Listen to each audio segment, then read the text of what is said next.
All right. Good evening, everyone. Tonight we have a great guest for you. We're going to be talking with Dr. Kelly, who is no stranger to the paranormal. She is the holder of 5 advanced degrees, an author of 11 paranormal books, and has also been featured on many shows such as Coast to Coast AM, which I grew up listening to that show, so I'm already excited about that part. She also has a talk show on Paraflix called Disembodied Voices and a paranormal podcast series on Para X Radio Network. So we have a ton to talk about tonight with Dr. Kelly. So stay tuned for this evening's episode of Unraveling the Darkness.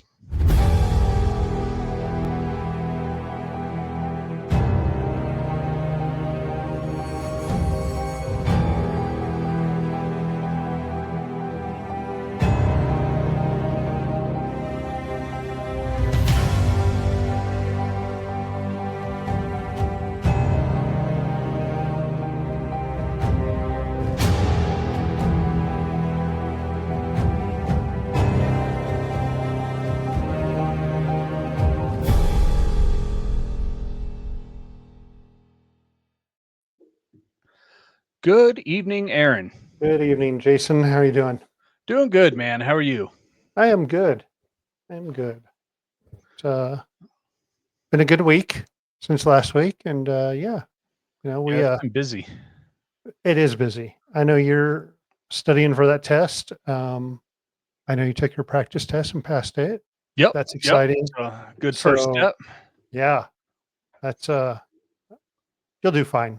Yeah, thanks. Yeah, I test next Friday at 11. So I've got about a week and a half of just studying like crazy and obsessing, and then it's done. So And it's done. then And it's then done. many more. Many more. Yes. No, I'm done. I say that every time. I'm done. Right. We got together this past weekend and investigated one night. Yeah, that was fun. We finally got a disembodied voice, which Finally. is great for tonight's episode. Yep. At the Nights. Yeah. Yeah, we think Yeah. V probably talked to us. Finally heard V's voice. 20-something years for you. Yeah. Yep. Yeah. Took that about long. 20 years, right? Persistence pays off, man. Yeah. So yeah, that was really neat. It was just an okay, but hey, we'll take anything we get right. Yep. Yeah. Nice. Especially I asked if it was all right if I was up there talking to her, and yeah, got okay. That was Yeah. cool. It was neat. So speaking of disembodied voices, Yes. Dr. Kelly, we yeah. quite an accomplished person in the field. I've been really excited to have her on and talk to her about everything. Yep. So let's don't waste any more time. All right, let's bring her in. Good evening, gentlemen. Hey, And good Dr. evening, Kelly, Dr. how you doing? I'm doing fine. Thanks for having me on. Absolutely. Thanks for Yeah, coming thanks on. for coming on. So, especially you were just coming off the tail end of some international travels, and still made time to come on the show. So we appreciate it. Oh, always glad to be here. And yes, I may sound a little rough, a little jet lagged here, but we're going to go right through this tonight and keep you entertained. Let's put it to you that way. So Absolutely. Yes. So let's start with gosh, you have so many accomplishments. 5 degrees. Let's start with that. What do you have? Oh, that's the hardest question of all. So I wasn't preparing for a quiz, but so I have a PhD in adult education, post-secondary. I was a college professor for 20 years and also a master's in management and also a master's in communications. I have a post-bachelor degree, which is between a bachelor's and a master's in law as a paralegal litigation with also undercover duties. And also my favorite one of all, where I started it all out, of course, human ecology, which is my bachelor's, which is the study of people. And so I've been real interested in that for a long time, only to find out that maybe now I'm flipping all these degrees into the paranormal and actually using them to study what comes to me. I guess you could say it that way, what comes to me in this field. So Yeah, I've got a lot of degrees. It's been a real joy ride along the way trying to figure out my path. But isn't it really interesting how we end up in a place that we never really expected to be? And so here we are. So, yeah. Absolutely. Yeah, we all have our own path, and yeah, it's great when you're able to explore and pursue different avenues, right? Different passions. So that's what Yeah. life's all about. Yeah. So you started in with paranormal experiences pretty early in life. Yeah. What kind of initially got you interested in the paranormal? Well, I fell into it like most of us, probably unexpectedly. I started having, actually, without me knowing anything about this field, I started having experiences actually around the age of 3 to 5, where I was having visions in my dreams. And then the next morning, while going out to watch cartoons, and for any of you there that can remember the nice square box, black and white tube TV. That's what I grew up with. And so I went out expecting to see cartoons, but sometimes I ended up seeing other things like announcements on airplane crashes, civil unrest, things like that were popping in on the television. I thought, well, isn't that a little bit odd? As a 3 to 5 year old, you're just going, that's kind of weird. I just had that dream last night. And so Oh that went wow. on for yeah, so I started out with all of that. And what's interesting is even when and I interview, most of you who might know me know that I also interview on my own show, and I talk to people, and it just seems like back then, if you're having visions, it's not ever anything real happy oriented. It's more like stressful things, and things going on. And so after a while, when I was having these visions, I began to wonder, this sounds a little crazy, but I began to wonder if I was not the one causing them. So I stopped watching TV for a period of time because it was too distressing to me to always turn it on and then see something that had happened, the night before in my Mm. dreams. But as I started to progress in my age, I never, again, my family upbringing was not anything of this sort. It was religion.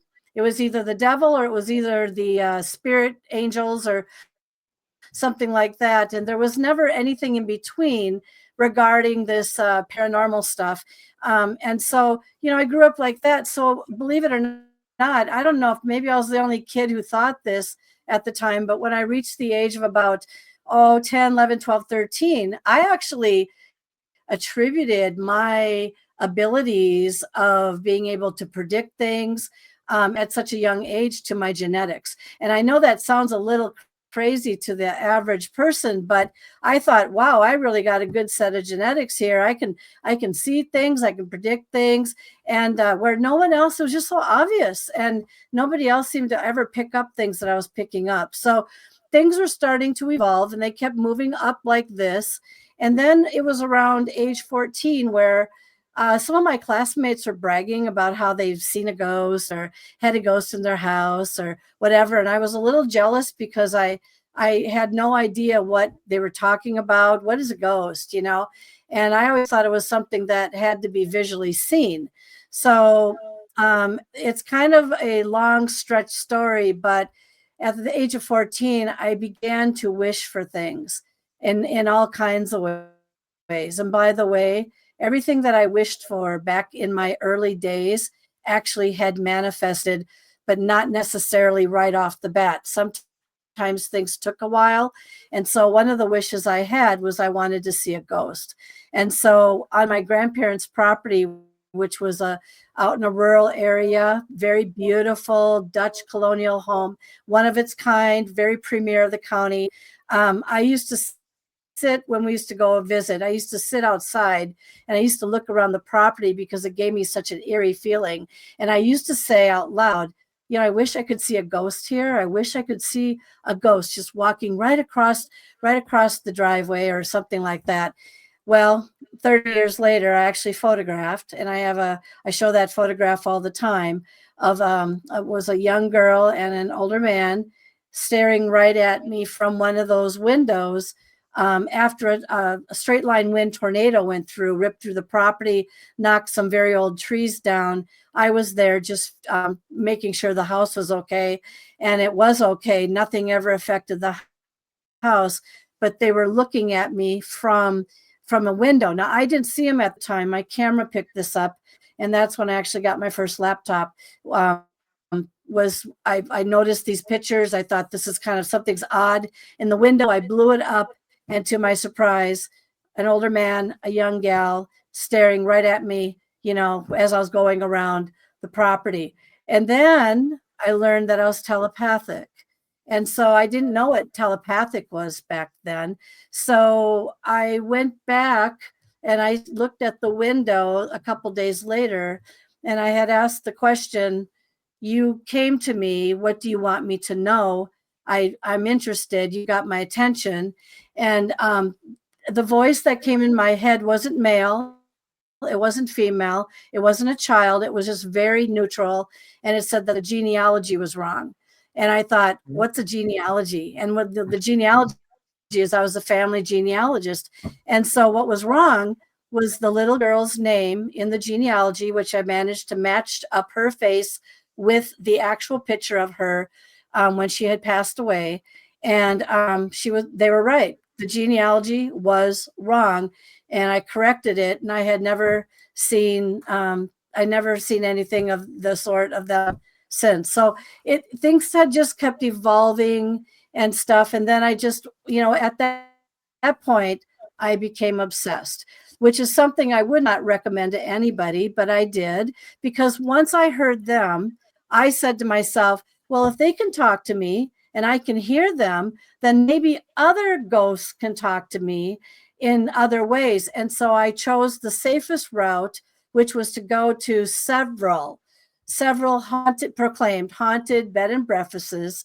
And that's when I started my obsession with haunted bed and breakfasts and my journey in understanding and experiencing paranormal poltergeist activity. And it just kept going up from there. There's a lot to talk about, but that's where I fell into it, was at the point where I photographed that image and heard them in my head.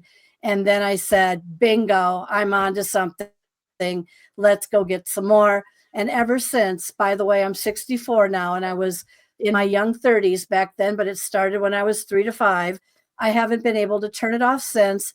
And everything that comes in my path, for some reason, wants to make contact with me. So not everything, but I'm saying I'm quite a magnet, is what I'm trying to say.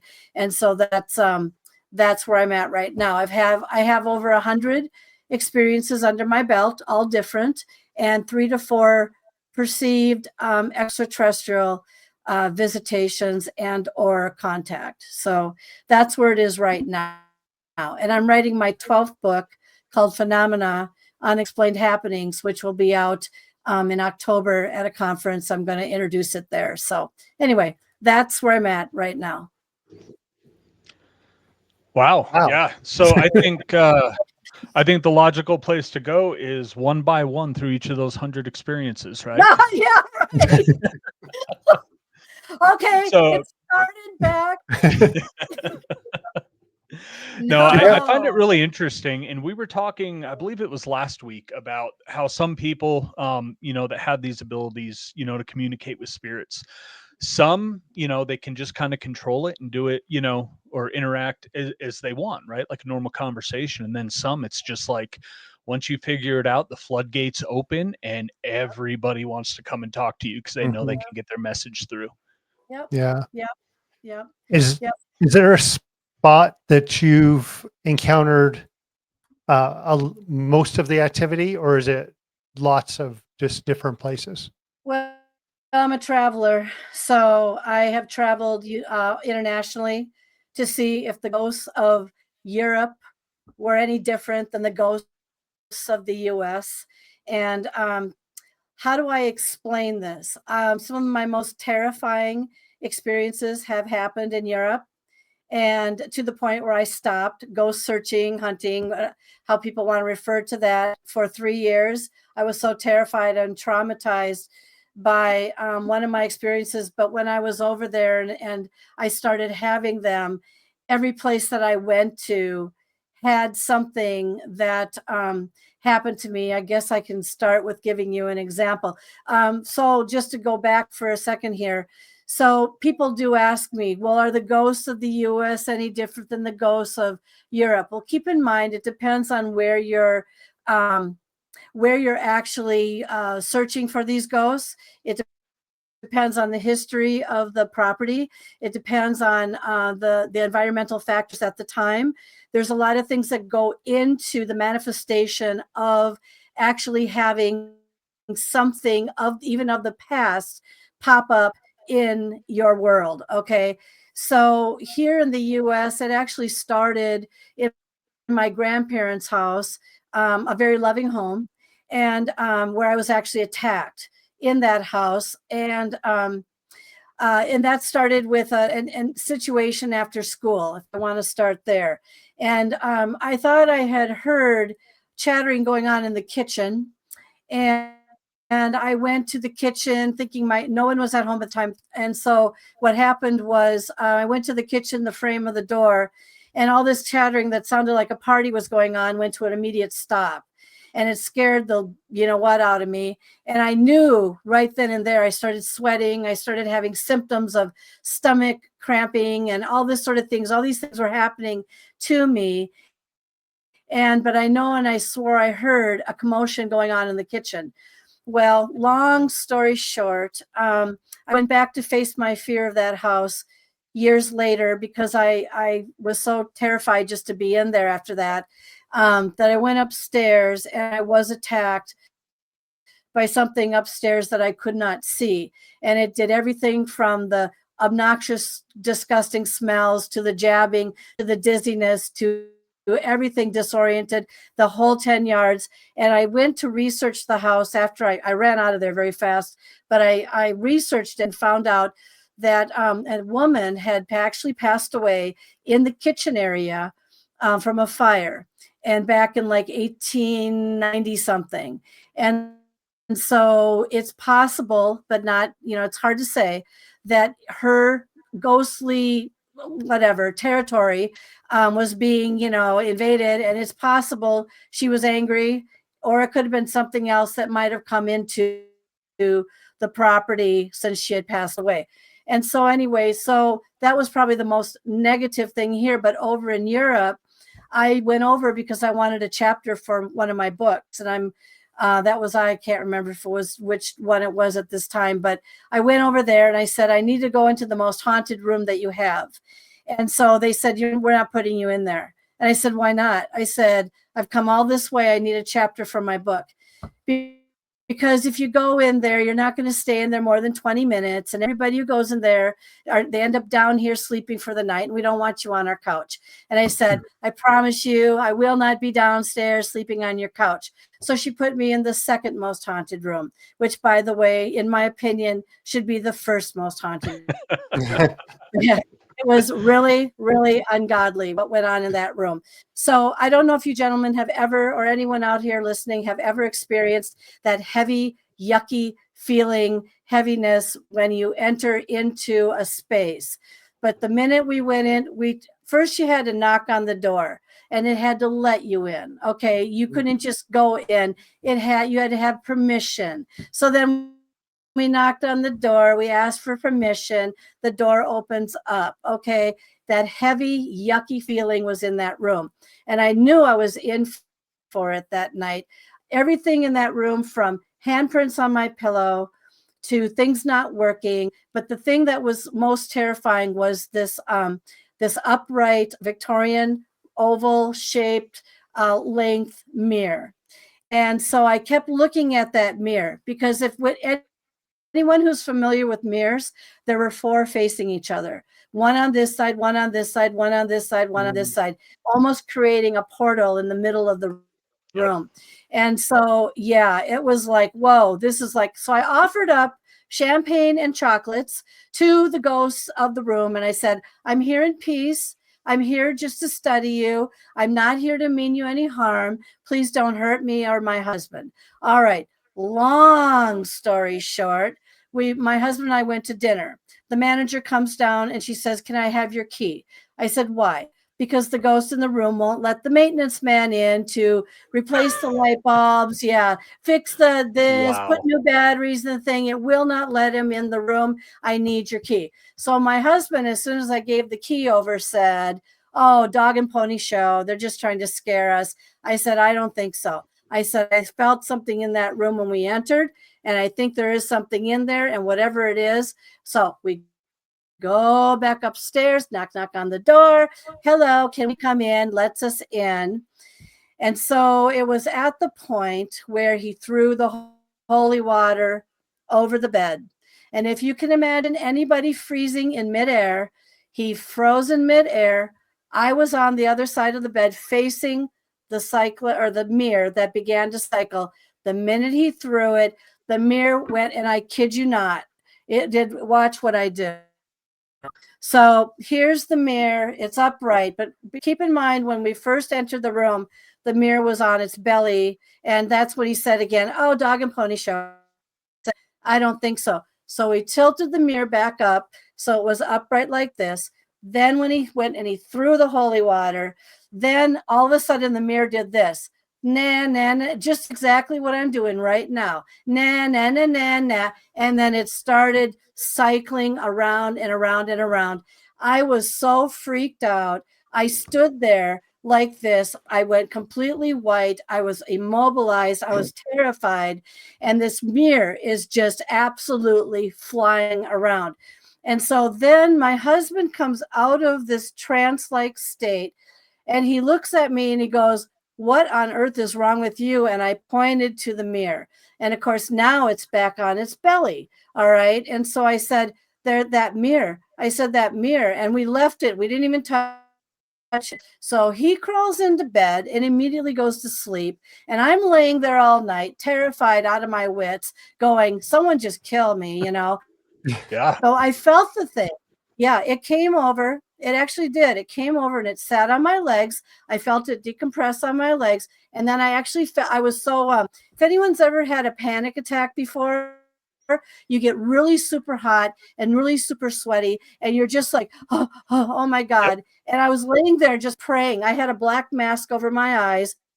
And I said, please don't hurt me. Please don't hurt me. And I couldn't sleep. And then all of a sudden I felt it. And it just came right down as if it was right towards my face. It was very cold and icy, and it was actually cooling me down. So I know that sounds a little crazy. In the morning, I must have fallen asleep for about a half hour because I was just so terrified. The wardrobe was open. Go downstairs. I looked like I was in a scrambled up mixer. The manager says to me, may I ask if you could come back upstairs, please? And I said, I'm not going back up in that room. That room is awfully haunted, and I know, but I did. So we went back up there. She didn't tell me why at first. We went back up, knock, knock, knock. May we come in? Okay, so we come in. All right. She brings me over to the mirror.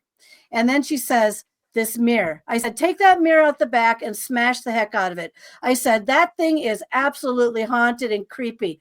I said, what's going on with you? She goes, every time my maid is in here and she's vacuuming the floor, the thing will lift up from the bottom and hit her in the rump.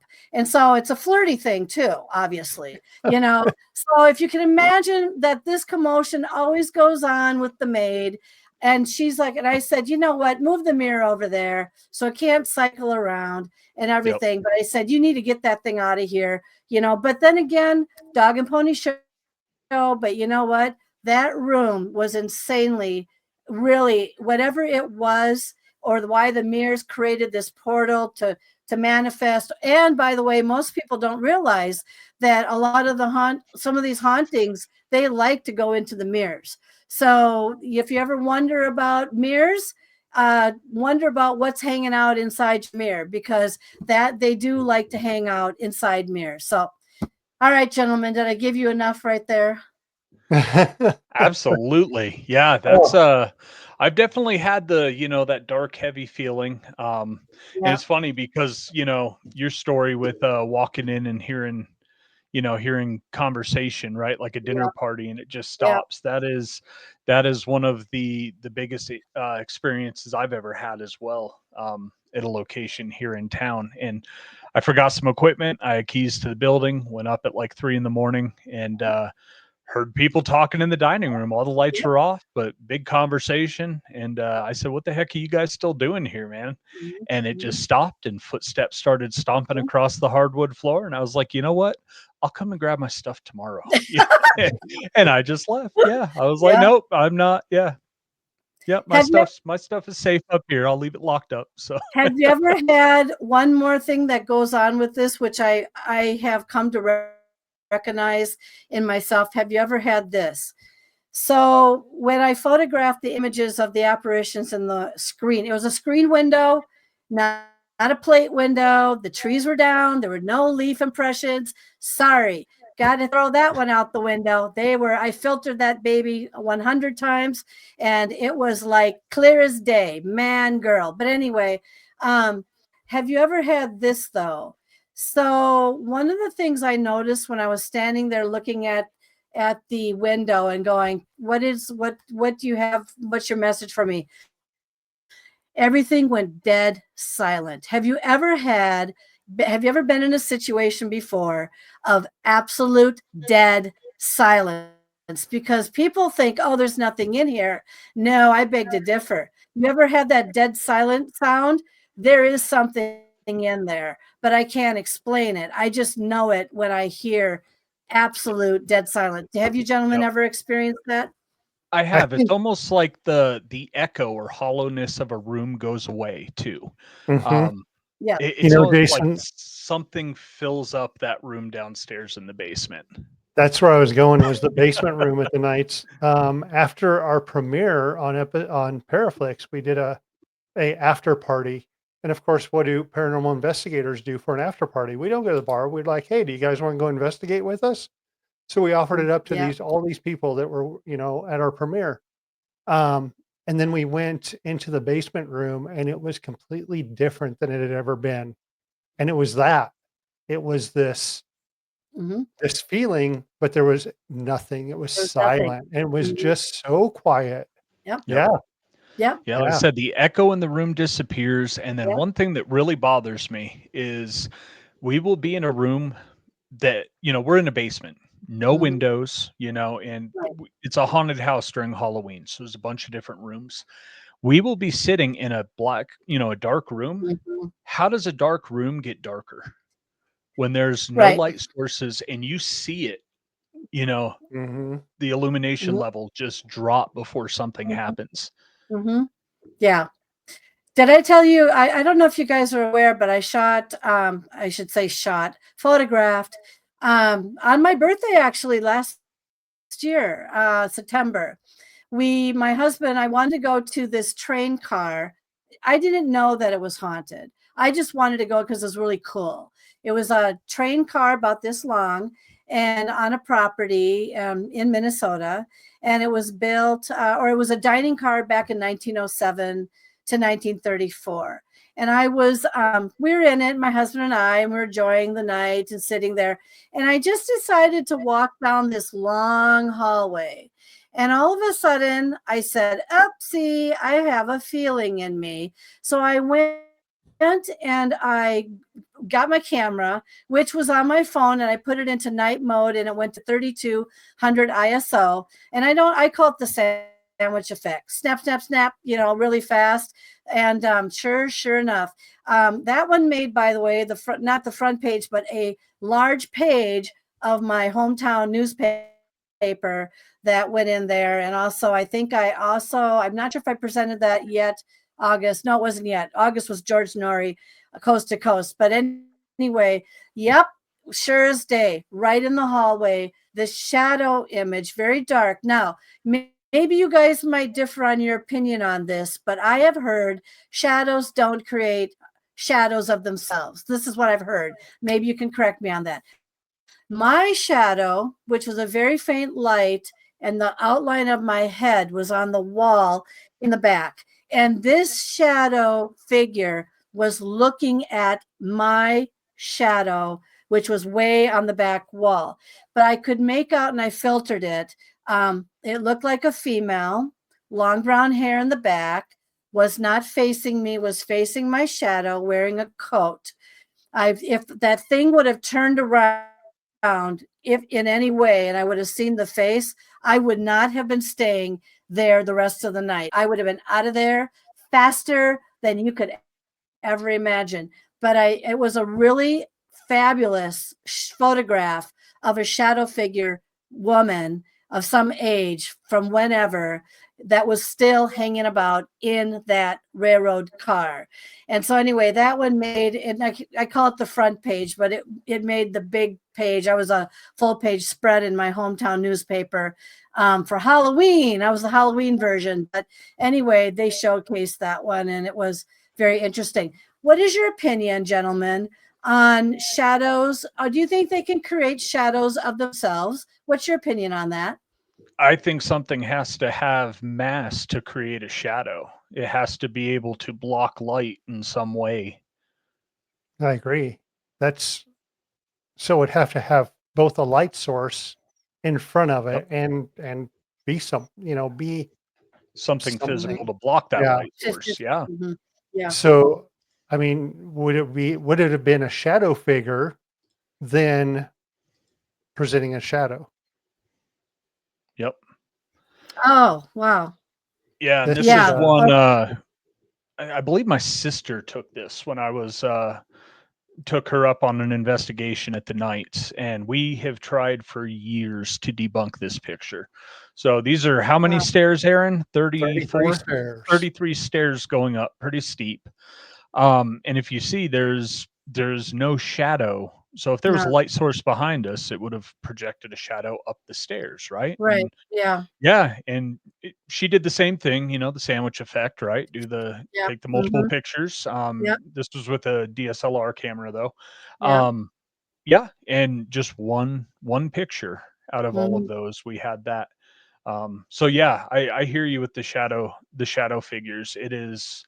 It can be frustrating to try to figure it out and debunk it as well.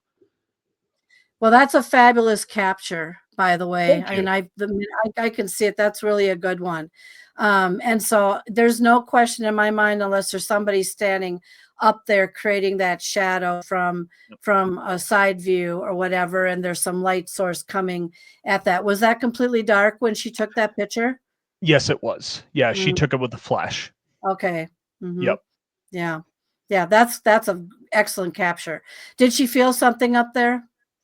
Um, she had the urge to take pictures, Hmm. from going in the front door, which is kind of Hmm. a I strange that place to take a picture, but That's what I had too in that hallway. I yep. just was walking there. I just said, you know what? There's something that feels weird here. And that's when I just started. But what happened after that picture, I looked at my camera and I went, oh God. I mean, to myself, and I went back and I sat down next to my husband. Now, one of the things that people don't realize is that even though I've had a lot of experiences, including some perceived and believed extraterrestrial experiences myself now, I was shaking next to my husband. And I said, do you think this thing is haunted? And I showed him the picture and he just kind of glanced at it. And I just said, don't say anything. And so, because if he would have said, holy cow or cripes, I would have been out of there. And Yep. you can be a great investigator and stuff, but you can still be very afraid of some of the captures that you go through. And I have had so many. I've had it all. I've had physical experiences. I've been levitated. I've everything you can imagine. I have gone through. I'm like a little human being, whatever. And so I haven't learned the idea or the aspect yet of how to kind of block myself. Sometimes I put it out of my mind and hope that things will just leave me alone. But it seems like no matter where I go, something's going to happen. So Yeah, anyway, I seem to get touched a lot. And even in places where, it's just kind of quiet. We're not Mhm. getting a whole lot. And it's like, hey guys, something just ran its fingers across, my head or down my back or, Mhm. something like that. I'm like, sometimes I feel I'm like, man, am I just imagining this? But it's such a Yeah. physical sensation. It's like, when you're being touched, it's, Oh, Right. yeah. Yeah. Mhm. In Yeah. my everyday job, people know what, I do as a hobby and what we film and we have episodes and we do this kind of stuff in the podcast. And they're like, well, if you're doing this stuff, then, why do you get scared? And why do you get, why are these guys screaming? Well, because sometimes you're still surprised, even though you're there and that's what you're doing. Mhm. At any moment, anything can change. You've Mhm. done this a long time too. And, Mhm. you Yeah. you still get the goosebumps, you still get the hair Yeah. rising on your neck, you Yeah. still, if something makes a loud enough bang, anyone's gonna jump, you yep. know? So, Yep. it's just what it Well, and is, then it's our you've bodies got the telling us, energy. Yep. Yeah, and you've got the energy being projected into that environment, right? And I think we all have Mhm. that lizard brain, from living Mhm. back in caves of, being hyper aware in the dark, Yep. for predators and all that. So you're already physiologically tuned to be, Mhm. extra sensitive, in Mhm. situations that we're putting ourselves into. And then yeah, Mhm. Yeah, so it's like I don't think I've ever met anybody that hasn't been scared, Yep. doing this. And yeah, yeah. we give each other crap for it, Yeah. like crazy. Yeah. Have you ever walked through an electrical cobweb before? I Oh have. my god, yeah. Aaron can tell this story. There's been 2 places where, um, one's local, Mhm. we did an investigation there. It's a historic site in town.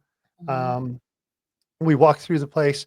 My wife, Gina, she's part of our team. We had gone there to kind of walk through and just kind of see how things were. She's like, there's a lady here who is proud of this place. She loves this house. Mhm. You know, we go back to investigate. We hit the top of the stairs to the second floor, and Mm. it's like you walk through a net of just Correct. energy and you just Yep. feel so much. And I know there was another Mhm. place that we did that, and I can't recall because you mentioned you were like, hey, remember when we did this at so and so? And I was like, yeah. The other one is, let me throw this out there, Zach Baggins Museum. Oh God, here we So go. when I went into Peggy's room with the Mhm. doll, it was like a net coming down where Yeah. I could feel it like come down Mm. across my ears, across Mhm. my shoulders, and drop. And I Mhm. told Gina right then, I'm like, something is coming down over me. And Mhm. Yep. Yeah, I yes, Have felt there's that in stuff the there. Yes, there's Kevorkian not room. stuff there. That's not the debate. It's like wherever you are, there can be some kind of energy, and you can either Yep. walk Mhm. into it or it can come over you. That just happened Mhm. to be where that was.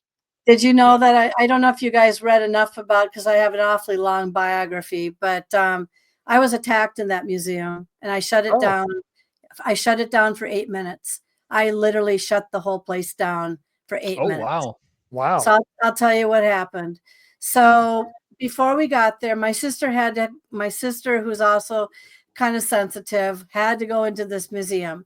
I said, I don't know if I really want to go in there. I said, I'm such a a sitting duck. Anything that is in there is going to come right at me, and I'm going to regret this. But I said to myself, nope, we're not going to have that attitude.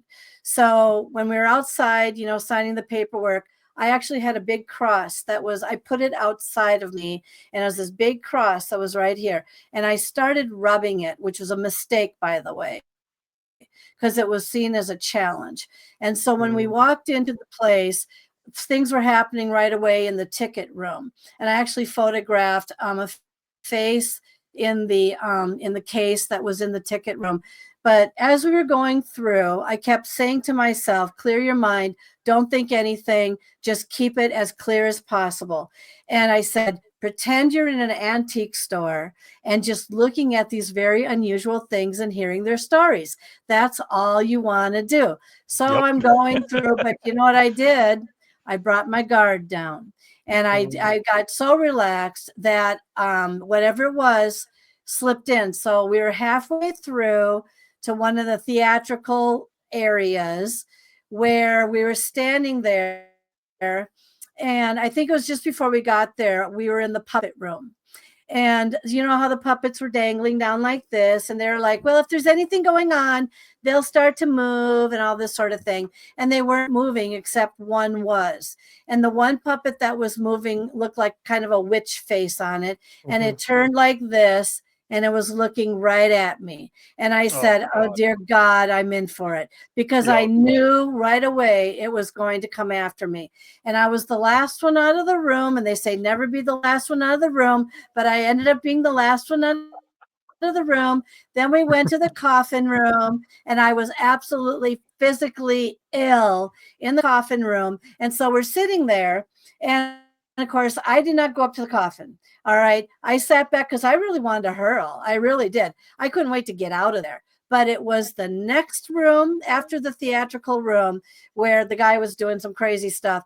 We were going up the back stairs. And of course, guess what? I was the leader. All right. So we're going up the back stairs, and whatever it was, frequency attacked me, and it went wham right into me, and I absolutely collapsed on the stairs, and I had no energy. I was crawling. I was the leader. I was crawling up these back stairs.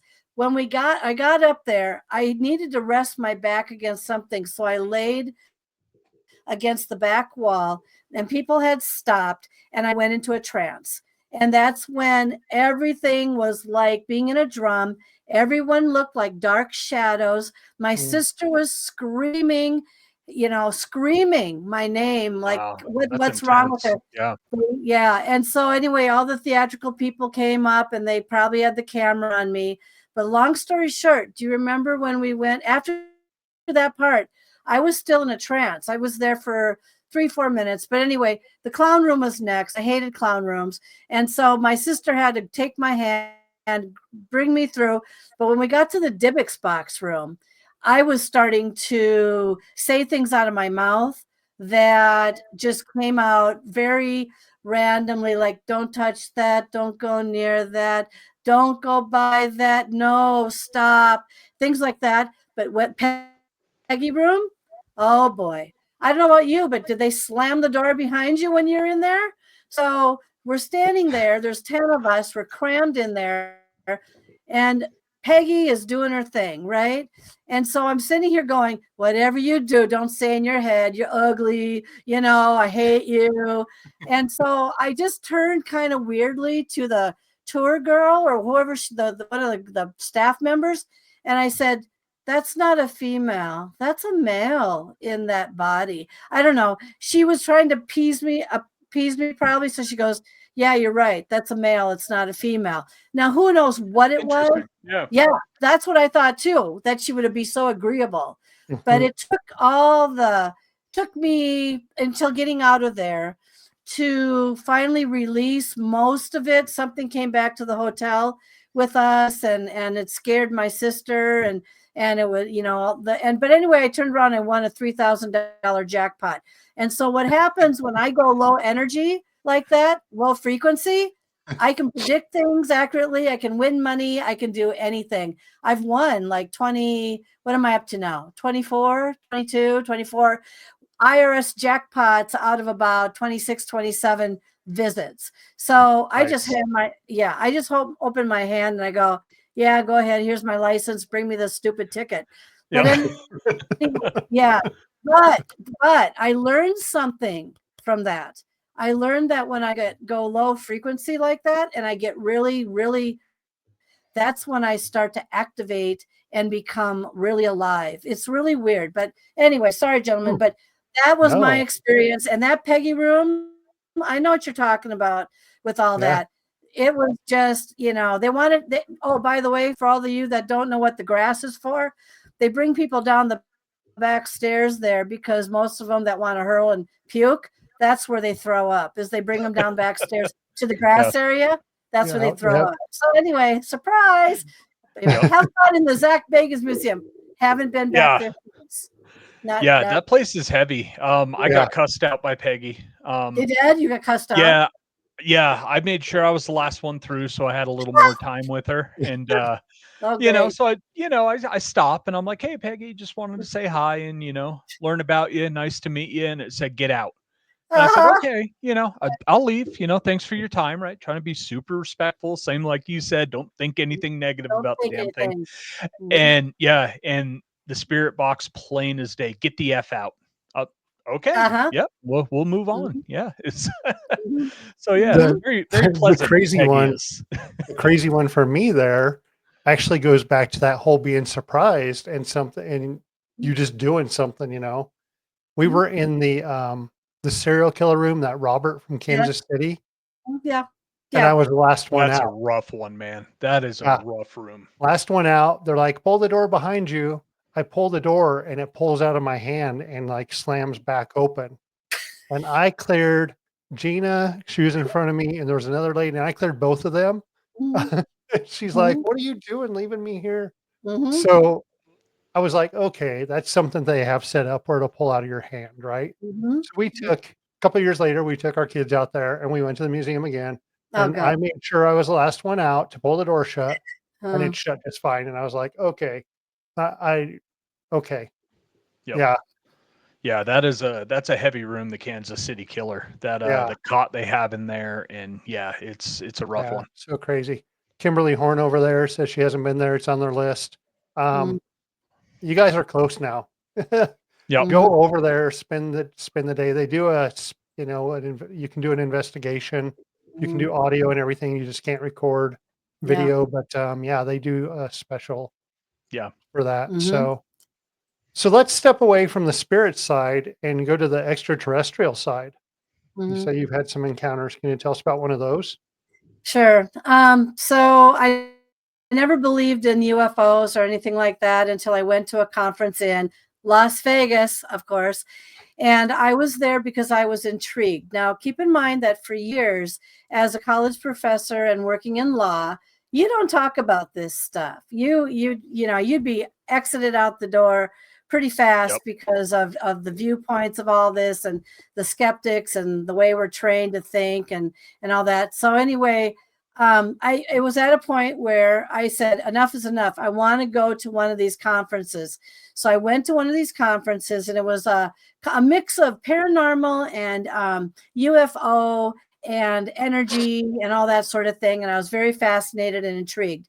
Well, anyway, I was fed up. So I was at a table close to the front, and I stood up and I had a question for one of the experts. And I said, I need to know this answer. I'm really tired of what's going on in my life. Please tell me, am I doing this, or is a poltergeist, doing this, or what's happening? Because these are the things that are happening to me. So I started describing a lot of my effects on electronics, elevators, and all kinds of things, and movement of objects, and the whole 10 yards. And I stood up and I go, so tell me, which is it? Am I doing it, or is something happening around me? And he goes, you know what? He goes, the way you're telling me these stories, I get people in my office every other day telling me the exact same thing has happened to them. How do you not know you have not been abducted, your memory erased, and you have these abilities now, obviously, and that you have had a UFO experience? And I stood there. I felt like putting a sock in my mouth, sitting down and going, I just can't believe you said that to me. He's now twisting Yep. all of this to the UFO aspect.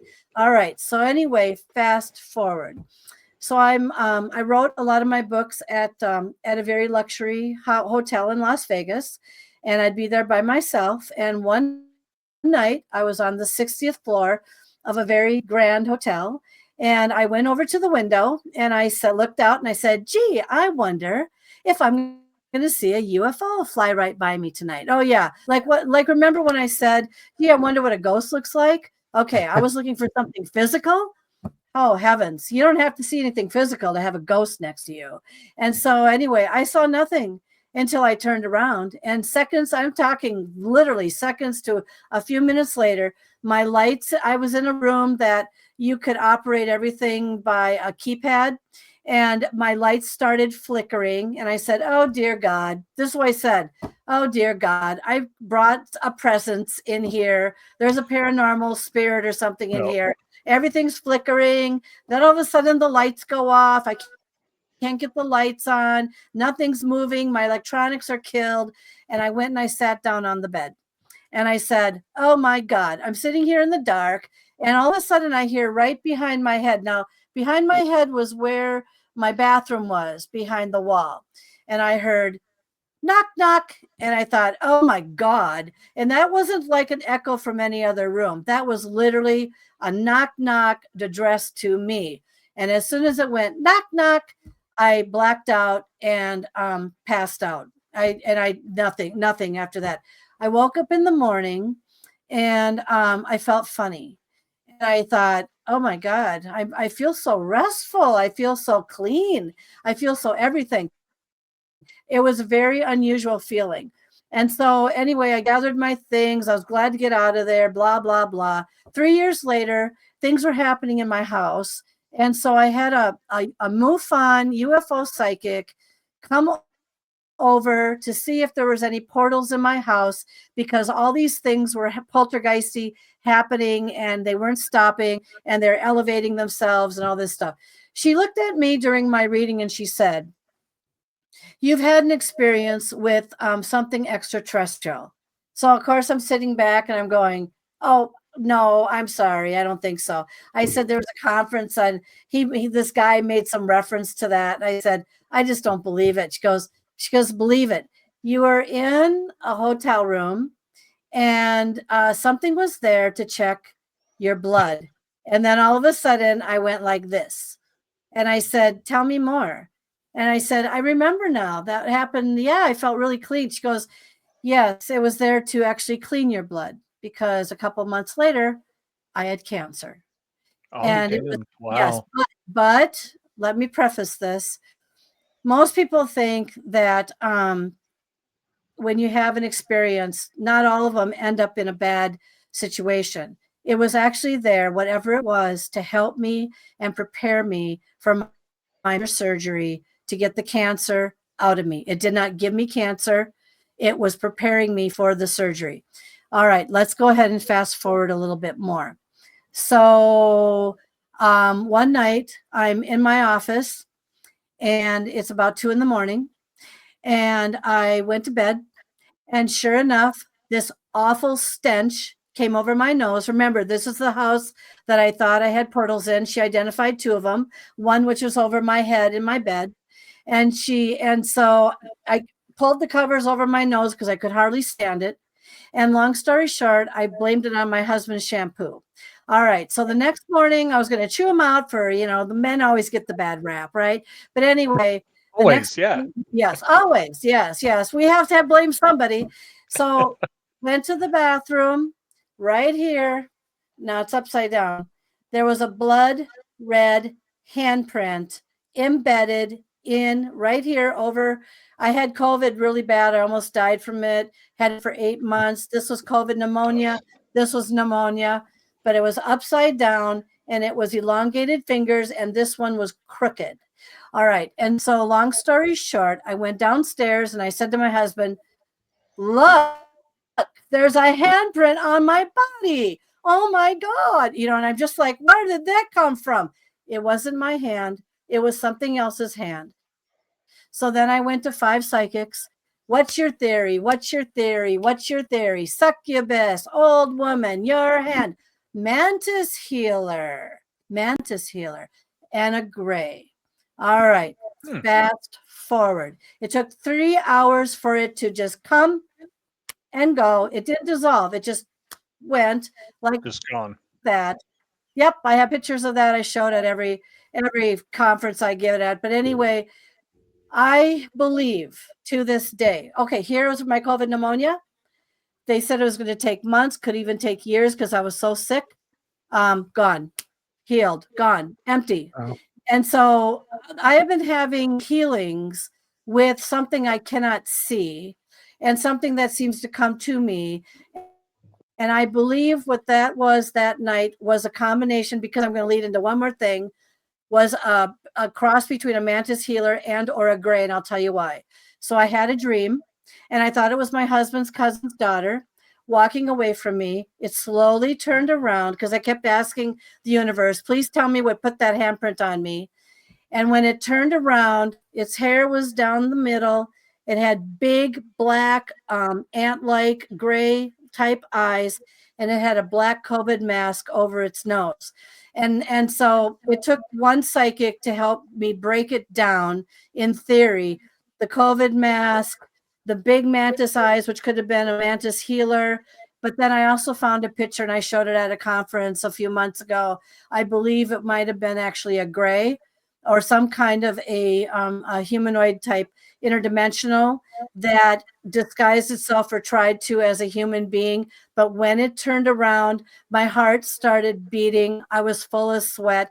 I woke up screaming, and I just said, don't ever show me that again. But I asked the universe, where did that handprint come from? And that was my answer. But it was there to heal me, just like the cancer situation.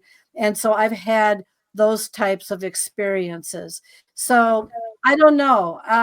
Have I ever seen a gray? I've seen black-eyed children.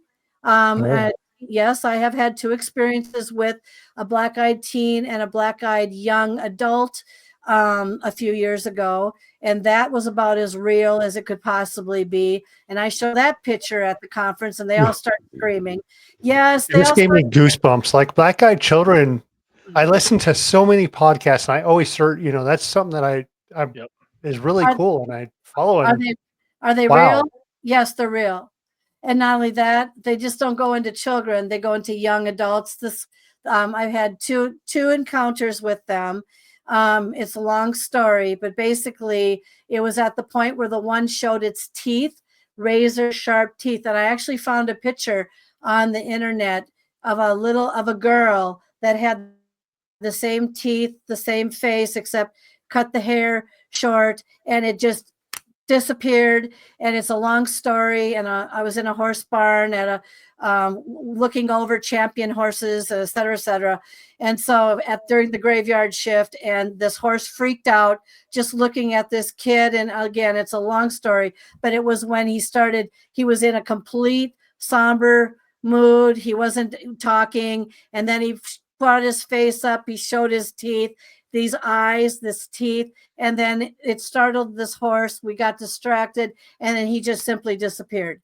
It's a long story, but I'm just saying that these things can occur, and they occur quickly. They occur when you're not expecting it, and then you're sitting there completely baffled. And usually one person sees it, another person's distracted.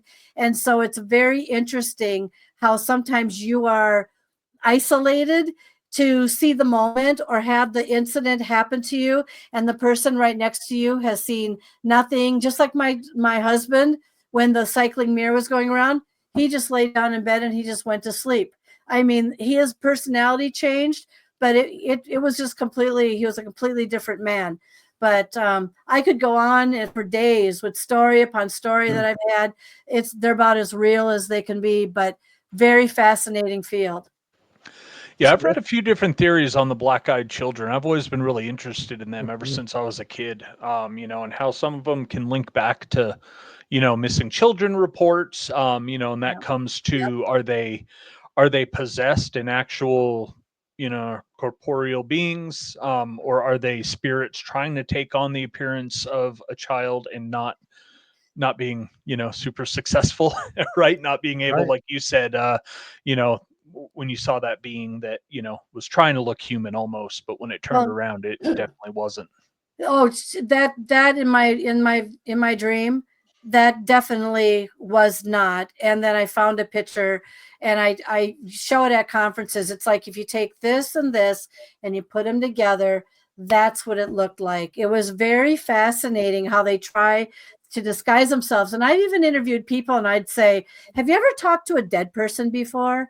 And I've had many people literally talk to dead people. One in particular, who to this day will not back down from his story, a half hour. And usually you hear of seconds of something manifesting and then just kind of disappearing or going away. This was a half hour with an older gentleman who was dead for 9 years. And this is someone I interviewed, and he is not backing down on his story at all. It was like, there are really interesting things that do go on out there, so.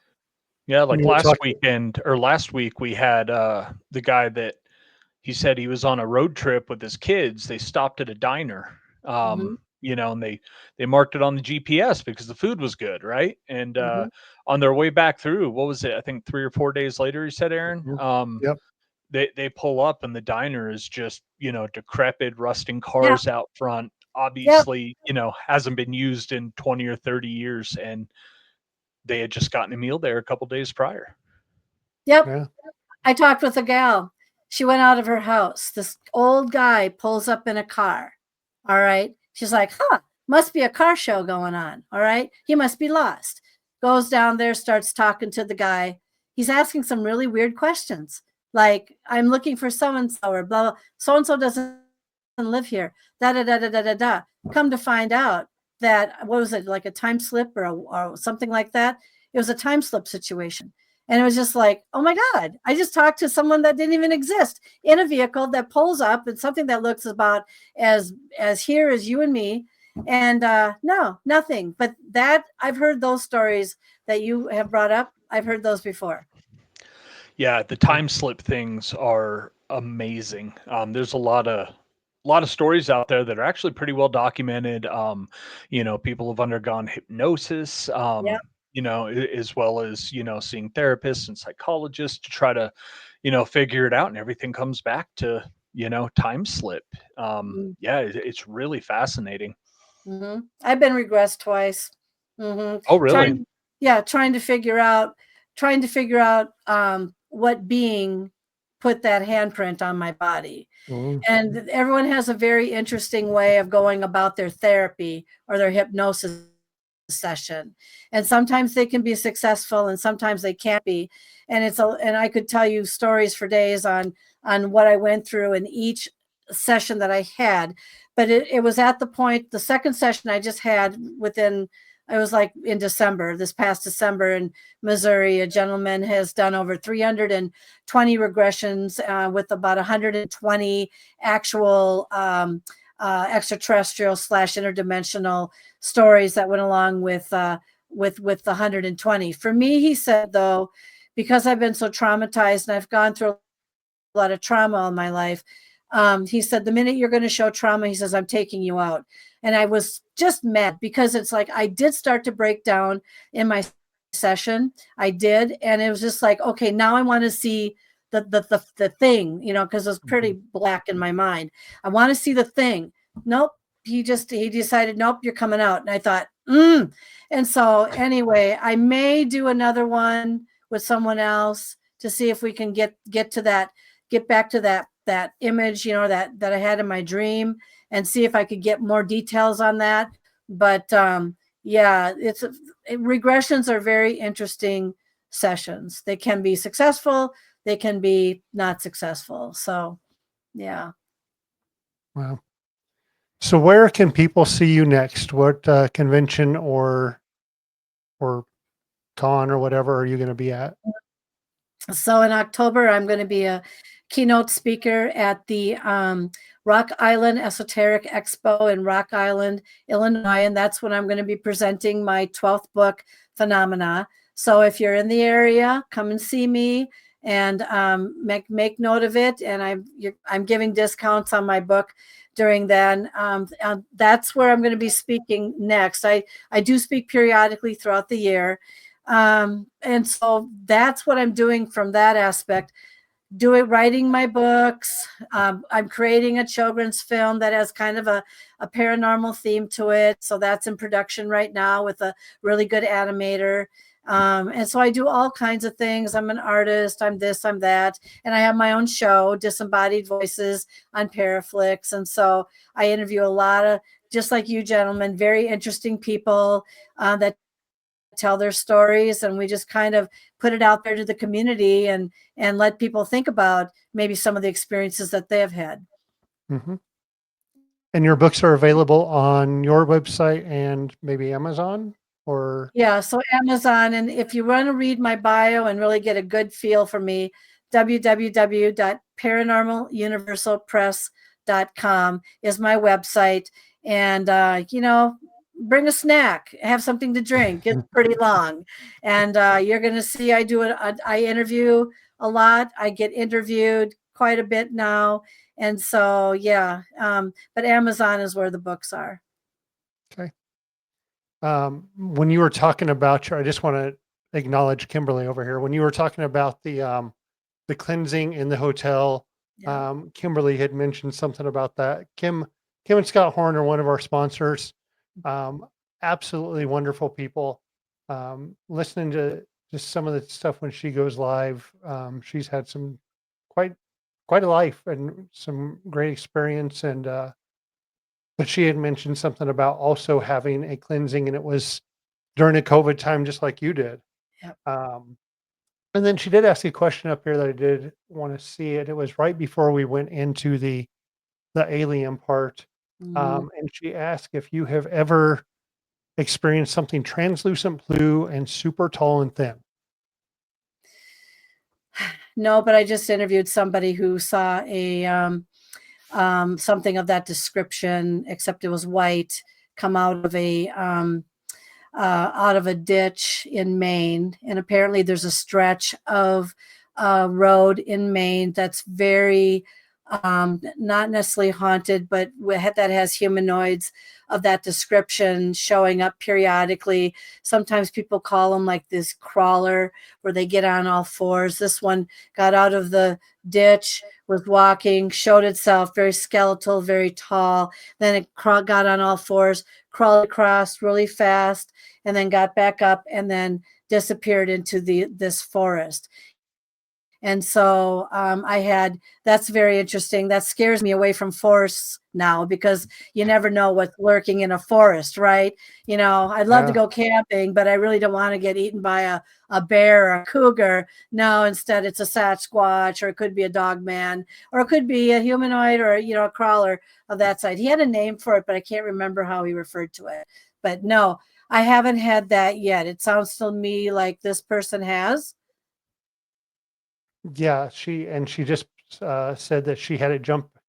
She couldn't find anything on it, and she had one jump into her during an event in Sumter, Oregon, which then takes us back to wooded area, Oregon, foresty, and all that kind of stuff again. Yeah. Yeah. Yeah. Well, Maine apparently, and I was just out in Oregon doing a conference and speaking at a conference out there. Didn't get a chance to do a lot of investigating, but these wooded areas are very, some of them are a little bit spooky, and that, but I don't want to scare people away from that. You should go and enjoy them. Because I'll be in one very shortly here, and there's going to be a lot of Squatch activity around me. But I don't really want to see a Squatch either. I don't know. It's just something about, when you actually come face to face with something, you can dream about it, think Yep. about it, wish You can about it. watch all the TV shows. You Yeah. can read about it. Yep. Yeah, but the minute you are face to face, I know one woman who came face to face with the Sasquatch. It was like she thought it was a cougar. She got down, she jumped up. It was like 7 feet tall. It was like literally 2 inches from her. She looked up at it and she went, ah. It looked down at her and kind of went, and it turned around and it ran into the woods. But the thing is it smelled really bad, and it was scary, and it never touched her and it never hurt her. But it was like I have talked to several people that have had Sasquatch encounters, but for me, I don't know if I could have the nerve to want to go that far. It's one, like I said, it's one thing to have paranormal experiences and not see things, or maybe do see things, but it's another thing to have that physical moment with something too. So, Yeah, Jason is our Squatch guy, oh and yeah, I've kind of turned that way. Like I believe there's something out there. yeah, Haven't seen anything, but I believe there's something out there. Um, I told him I'd go with him. I'd go hang out and stuff, but then it's like that. I would hope that it would go, and turn and run. and run. Yeah, Yeah, so that it didn't do anything else. yeah. So, yeah. It's hard to say because in some parts, depending on where you're at, they're not all the same. Some of them will actually kind of, and this is going to sound very gross, everybody, but if you don't have enough fat on your body or whatever, they might not be interested enough because you might not have enough to make them happy if they want to eat you. I've heard of those. I've heard of those that don't want anything to do with any, and they'll turn and they'll run away like they're scared little children. I've heard of all kinds of varieties of these squatches. And so, yeah, it is fascinating though. And even in my own state of Minnesota, we do have them up north. And we do, and some of the scarier ones can be up there. And I've had people have experiences hearing them in their backyard. But for me, that's as far as it goes, so. Yeah. Dr. Kelly, it has been awesome having you on. We have covered the paranormal. We covered the aliens. Everyone will look for your books on Amazon.